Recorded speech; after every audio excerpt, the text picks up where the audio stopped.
Si plusieurs avantages existent dans le cloud, dans le fait de réduire la gestion de l'infrastructure ou bien au niveau de la scalabilité, une question se pose. Comment migrer ou comment ramener tous vos charges de travail, les workloads ou encore vos applications dans le cloud AWS? Comment faire? Comment rentrer dans le cloud AWS? Voilà. Il existe plusieurs stratégies et c'est ce que nous allons voir aujourd'hui. Bonjour et bienvenue à tous. Donc, dans cette vidéo, nous allons traiter les stratégies de migration, encore les 7 R. Nous allons traiter 6 d'entre eux. Donc voilà, cette vidéo est vraiment faite pour vous préparer pour l'obtention de votre certification Cloud Practitioner. Si cette vidéo vous plaît, n'hésitez pas à la fin de cette vidéo à liker, vous abonner, écrire un petit commentaire. Ça me fera plaisir. Donc voilà, sans plus tarder, commençons. Donc nous voici, nous allons voir aujourd'hui 6 des 7 stratégies de migration. Pour ceux qui sont là pour la toute première fois, je vous présente Claudia. Donc la Claudia, c'est la chaîne qui vous prépare pour la certification AWS Cloud Practitioner. Si vous ne savez pas en quoi consiste cette certification, je vous renvoie à mes autres vidéos. Voilà, n'hésitez pas à vous abonner également. Ok, donc commençons. Donc les stratégies de migration, c'est en fait une approche qui est utilisée pour en fait migrer votre workload, votre charge de travail vers le cloud AWS. En fait, il existe 7 stratégies de migration. Nous allons voir 6 d'entre eux. Et donc voilà, il y a des questions qui tombent dessus. Donc n'hésitez pas à regarder cette vidéo. Elle vous sera, je pense, d'une grande utilité. Donc la première stratégie, c'est le rehosting, ou encore appelé sous le nom de lift and shift. En fait, cette stratégie, en quoi elle consiste? C'est très simple. Vous avez votre application on-premise et vous avez la même application sur le cloud et vous ne changez rien. Vous apportez aucune modification. Ok. Par exemple, si vous voulez migrer un grand nombre de machines depuis plusieurs sources, que ce soit virtuel, physique ou autre, vers le cloud AWS. Donc, dans cette stratégie, vous ne vous souciez pas de la compatibilité, des perturbations des performances, soit des réplications de données, etc. etc. Donc, il n'y a pas cette notion d'optimisation cloud, vous savez, pour gagner, économiser entre guillemets de l'argent, etc. Voilà, donc vous migrez juste. Donc voilà, un petit exemple, si vous avez un serveur Ubuntu on-premise, vous l'avez le même sur le cloud AWS avec notamment EC2. Ok. La deuxième stratégie, c'est le replatforming ou encore lift, tinker and shift ou encore lift and reshape. En quoi ça consiste? En fait, vous déplacez l'application sur le cloud, tout comme la première stratégie, mais à une condition que là, vous apportez en fait la notion d'optimisation. Ok. Donc là, dans cette stratégie, ça vous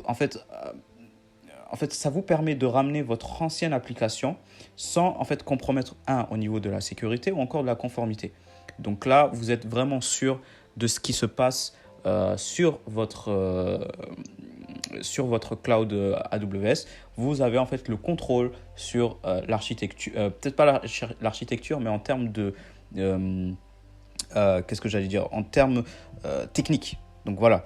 Donc le replatforming, ça vous permet juste de réduire les coûts, d'améliorer les performances et parce que vous avez ce contrôle-là justement. Et donc pour vous donner aussi un autre exemple, ça vous permet par exemple de configurer, c'était le mot que je cherchais, la configuration. Ça vous permet en fait de configurer votre base de données SQL Server sur RDS pour avoir une meilleure performance que en premise par exemple. Vous voyez? Donc voilà, troisième stratégie, le refactoring ou re-architecting. Ça veut dire quoi? Ça veut dire que cette stratégie vous permet de déplacer une application vers le cloud et vous modifier son architecture. Ok. Et ça vous permet en fait de tirer pleinement des fonctionnalités du cloud pour soit améliorer l'agilité, les performances ou l'évolutivité. Et nous allons voir en fait des cas d'utilisation justement dans quel cas en fait on utilise cette stratégie-là. Donc cette stratégie vous permet en fait d'adapter les capacités en fait de votre application ou des services AWS en fonction de votre besoin. Donc là, vous avez ni une saturation en termes de capacité ou encore de mauvaises surprises au niveau de votre portefeuille si vous prenez quelque chose qui est beaucoup trop grand de votre besoin actuel. Donc au niveau de voilà quoi, ça va facturer un peu plus que si vous prenez quelque chose dont vous avez besoin quoi. Donc voilà. Pourquoi cette stratégie? Parce qu'elle est motivée en fait par la forte demande des entreprises qui souhaitent évoluer. Ils souhaitent accélérer leur lancement de produits ou de fonctionnalités en réduisant les coûts. Donc là, vous allez en fait travailler sur comment transformer littéralement votre application, enfin à la marge bien sûr, mais de transformer sur le cloud pour toutes sortes, voilà, comme on l'a dit, l'évolutivité, la performance ou l'agilité. Dans quel cas on utilise ça? Donc les cas d'utilisation. Peut-être que vous avez une ancienne application qui ne peut plus répondre à la demande parce que vous avez trop de demandes, etc. Donc vous avez besoin de quelque chose qui vous permet d'être plus, on va dire, plus agile. C'est-à-dire que si vous avez beaucoup de demandes, votre application ne va pas s'arrêter parce que voilà, il y a trop de demandes. Elle pourra augmenter ses limites en termes de capacité, quoi. La deuxième raison, c'est peut-être que vous avez une application que personne ne sait comment gérer parce que voilà, ça fait longtemps qu'elle est là ou je ne sais pour quelle raison et dont le code source n'est pas disponible. Donc dans ce cas-là, vous allez refactoriser, vous allez retravailler l'application sur le cloud pour que ça soit plus, on va dire, maintenable. Et enfin, une dernière raison, et ce n'est pas exhaustif, il y a d'autres raisons bien sûr, mais je vous laisse, si vous souhaitez creuser plus en profondeur, chercher. Donc ça, c'est 3 exemples parmi tant d'autres. La troisième raison, c'est pour une raison de sécurité ou de conformité.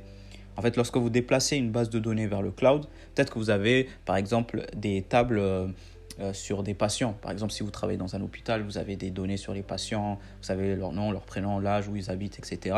Et donc, pour une question de RGPD, vous ne souhaitez pas mettre ces données sur le cloud AWS. Donc, vous allez repenser la conception de votre base de données en termes de vos tables, etc., pour justement, tirer bénéfice des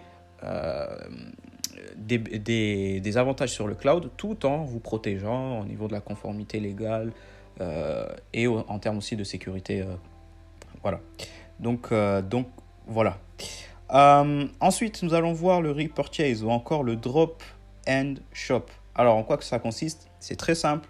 Vous remplacez votre application par une autre version ou un autre produit présent sur le cloud. OK? Dans quel cas vous utilisez ça? Par exemple, vous avez une licence traditionnelle, je ne sais pas, d'une base de données ou quoi, vous passez sur une SaaS, OK? Donc, Software as a Service. Donc là, plus de gestion de maintenance ou de l'infrastructure et vous n'avez plus de problème de licence. D'accord? Donc, vous achetez le produit, etc. sur le cloud. Ou encore, une deuxième raison, ça peut être la mise à niveau de version. En fait, en remplaçant votre application on-premise sur site par la dernière version du fournisseur sur le cloud, vous avez en fait certaines fonctionnalités ou des services cloud qui sont intégrés, ou encore vous pouvez faire évoluer plus facilement en fait votre application puisqu'elle est sur le cloud. OK? Et troisième raison, c'est de remplacer une application personnalisée. Par exemple, vous pouvez éviter de recoder de A à Z et votre application, et donc ça vous permet de réorganiser une application qui est personnalisée en achetant une application SaaS qui est basée sur le cloud auprès d'un fournisseur. Donc vous transférez en fait entre guillemets la charge de tout le travail qui doit être fait par un fournisseur présent sur le cloud, quoi. Donc ça, c'est vraiment la stratégie entre guillemets, je ne vais pas dire de facilité, mais qui est un peu plus commode, on va dire. Donc voilà. Donc si vous optez pour cette stratégie, je ne sais pas, dans votre futur job, que vous soyez DevOps ou je sais pas, data engineer, etc. Voici quelques conseils que je peux vous préconiser. Ce n'est pas dans l'examen, mais c'est bien au moins de l'avoir entendu une fois. C'est de former vos équipes et vos utilisateurs avec le nouveau système. 2, de migrer vos données vers l'application que vous venez d'acheter, d'intégrer dans l'application des services d'authentification comme le MFA, etc., ou encore du Microsoft Active Directory pour centraliser l'authentification, configurer le réseau pour en fait sécuriser les communications entre applications, entre l'application, les utilisateurs et aussi en termes de l'infrastructure. Et enfin, le dernier, Retain. Le Retain, c'est quoi? C'est une stratégie de migration pour les applications dont vous souhaitez conserver dans votre environnement source ou pour les applications dont vous n'êtes pas prêt à migrer. Mais il se peut que vous le fassiez dans l'avenir. Mais pour l'instant, vous savez que cette application-là doit rester on-premise. Pourquoi? Les cas d'utilisation. Premièrement, comme vous pouvez vous douter, il y a la notion de sécurité ou de conformité. Donc, vous ne voulez pas, vous voulez conserver cette application, ne pas la migrer sur le cloud pour respecter la RGPD, etc., etc. Donc, vous savez que cette application doit rester, même pour des questions géopolitiques, etc., sur on-premise. OK? Deuxième chose, le risque élevé. Vous pouvez décider en fait de conserver votre application car elle nécessite une évaluation, un plan détaillé avant la migration. En fait, votre application est tellement grosse et tellement, on va dire, imposante que vous ne pouvez pas la migrer comme ça. Donc, il faut vraiment prendre le temps, etc. Et que pour l'instant, ce n'est pas le moment de la migrer et c'est mieux qu'elle reste on-premise. OK? Troisième chose. La troisième chose, c'est la dépendance. La dépendance parce que cette application-là, avant de la migrer, il faut que vous migrez en fait d'autres modules, applications dont l'application première, l'application que vous voulez migrer de base, repose. Donc cette application-là repose sur d'autres applications. Donc avant de la migrer, logiquement, vous migrez les autres applications. Donc voilà, sinon ça ne marche pas tout simplement. Il y a aussi la notion des applications qui ont été récemment mises à niveau. Donc dans ce cas-là, ce n'est pas la peine.